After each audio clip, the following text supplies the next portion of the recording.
Hey everybody, hope everybody's having a good evening. Thought I'd share a quick video with what we got growing in our little patch over here in Mayfield. So we've got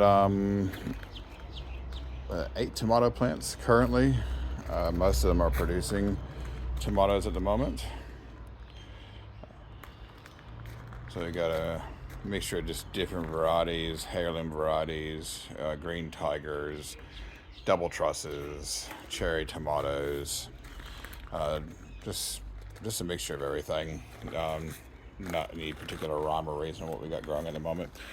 First couple are starting to turn red. My daughter's already found them and picked off the first completely ripe one of the season, so she's had the joy of that.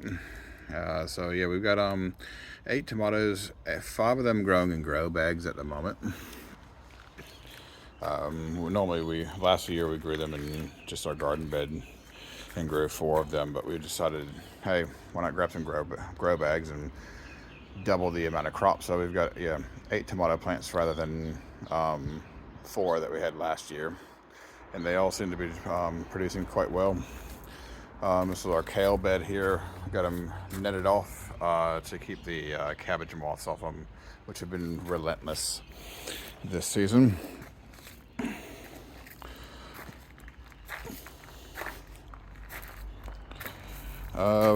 Within the tomato bed, we've got a few basil plants growing as well, and a few achocas, or they also call them kiwa, or slipper gourds. They're starting to train themselves up the trellis. We were given these by Sophie Thompson from Gardening Australia when we went to go visit her in April. We'll see how they do. We have never tried them before, but we figured, hey, try something new and see how we go.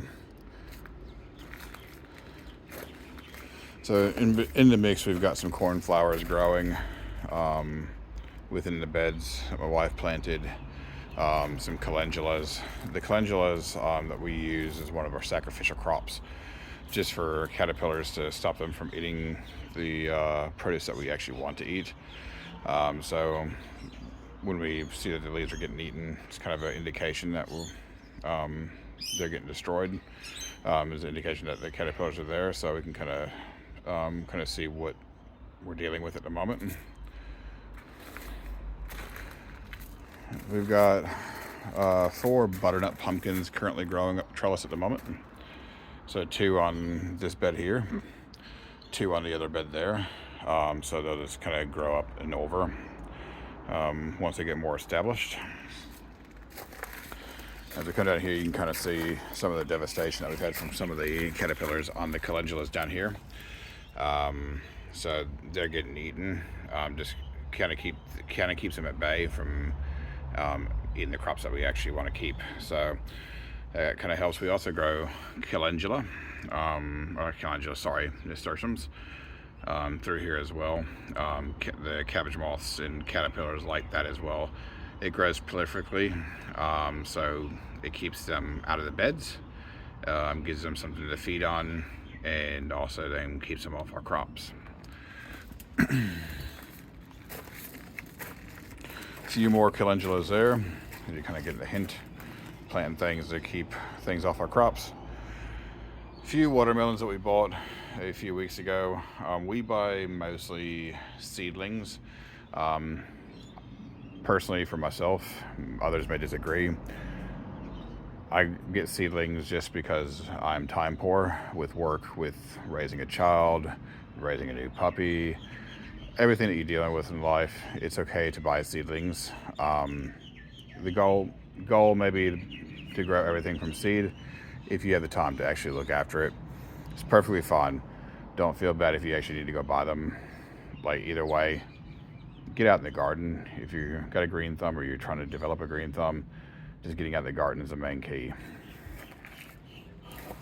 We've got a couple sweet potatoes here in grow bags as well. We don't eat as much sweet potato. We prefer regular potato. Sweet potatoes technically are a yam and not a potato. We have a few, but our main prize is actually growing regular potatoes here. We got our regular potatoes netted. Only reason is just to keep the actual shoots, the green shoots that you see there, just kind of contained so they're not spilling over the bed.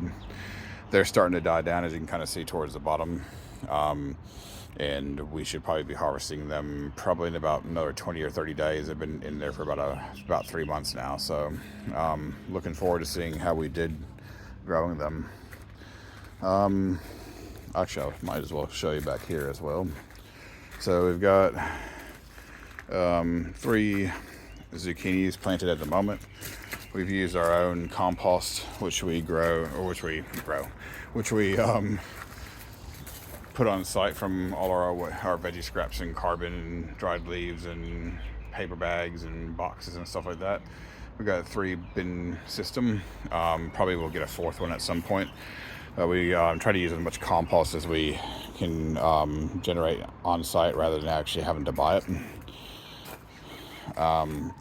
So going back here, this is one of our beds that we actually put our own compost in recently. As you can kind of see, there's a few zucchini plants, the bigger plants in there. We've got a handful of cucumbers coming up from the actual compost seeds. We've been picking them out quite regularly, and I'll probably come out here and do that tomorrow. Some more silver beet, or actually rainbow chard, which you guys saw me put a post up the other day, and blanching the old bed that we had, which was previously here, and storing that in the freezer. So we got fresh rainbow chard again to use as we need, and the frozen blanched ones to use when later in the season. This bed back here, we've got beetroot at the moment. Might take the net off here, give you guys a better view. So that's our beetroot and radish bed. We've had some take to it, so we'll see how they go. They're kind of in a very, very shady spot. Not the most ideal place for a bed, but it's better than having a weed patch with nothing back here. Blueberries are doing quite nicely, so I got quite a few coming in.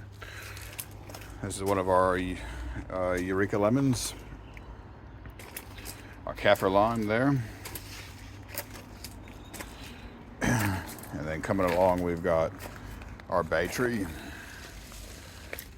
We've got 4 long green cucumbers planted. We like this variety. It's one that we prefer. It's very versatile for pickling, eating fresh, mostly anything, and they do quite well on our property. We've also planted a couple crystal white apple cucumbers there in a pot. We'll see how they go. It's just trying to utilize as much of the space and as much of the trellises as we can. And then we've got some rock melon or cantaloupe for you guys in the United States. With the cantaloupe and the or rock melon and the watermelon, if they do successfully take off, we'll be cradling the fruit, as it's too hard to support their weight when they're trellised. So we'll use like old pantyhose or any type of netting that we have that we can support the fruit as they ripen. This guy here is a Brazilian grape tree, or as I call it, a G.U.T. They take about 7 to 8 years before they fruit. So it's just one of our few little fruit trees that we have that are young at the moment, and we're just letting them grow before we figure out what we'll do with them for permanent placement. A few of our pepper plants there. We've got another one there, as well as our finger lime. Some of these plants we probably need to get into larger pots at some point, as they're kind of outgrowing their smaller pots, but just another task to do in the garden. Ginger plants planted in the grow bags here. Nectarine and Feijoa tree there. These are just plants that we need to look at planting out at some point. Just haven't got there as of yet. But yeah, that's a little bit of a tour of our garden. We also got few of our citrus trees here. So that's a Tahitian lime in front of the deck. That's a navel orange. And then we've got a mandarin right here. And we've also got a Lisbon lemon planted there. So, and then we've got Tasmanian pepper plant. And we've got a midgeonberry, which probably needs to be a bit pruned at the moment. And then just little bits and bobs. So, yeah, some of you might be thinking, why all the gravel? Why raised beds on our property? So, we have raised beds. Primarily the reason our soil is literally sculpting clay. It's anaerobic. There's no actual like good nutrients within the soil. Primarily because there's mine subsidence down the road. There's running water underneath the road. At the moment, just about 100 meters from us. So anytime it rains here, and we get a substantial, those 20 or 30 mil rainstorms in over an hour, we get flooding within the yard. So not only if we were to plant in the ground, nothing would normally do well. And also it would die just from the amount of water sitting around until it actually dissipated. And also we use gravel because mulching in where the gravel's at, the mulch would just float down back towards the zucchinis and back towards the beetroots in the back garden. So, and also for us, as we're getting older, I don't want to bend down in the garden as much. I prefer to be able to garden a bit more upright. It does come at a cost of a bit more to bring in soil and top up, but for us, it's what works. We are able to actually control what we're doing and actually control the soil and the soil profiling and add the inputs without them being washed away. So that's kind of why you might look at us and say, why not plant in the ground? That's the reason. We live downhill from the street. We've got flooding, the soil and the ground's bad. So that's why this is the setup we have. So, but anyways, that's a bit of just what we got growing at the moment. Hope you guys are having a good week, and hope you guys get out in your garden this weekend. Cheers. Take care.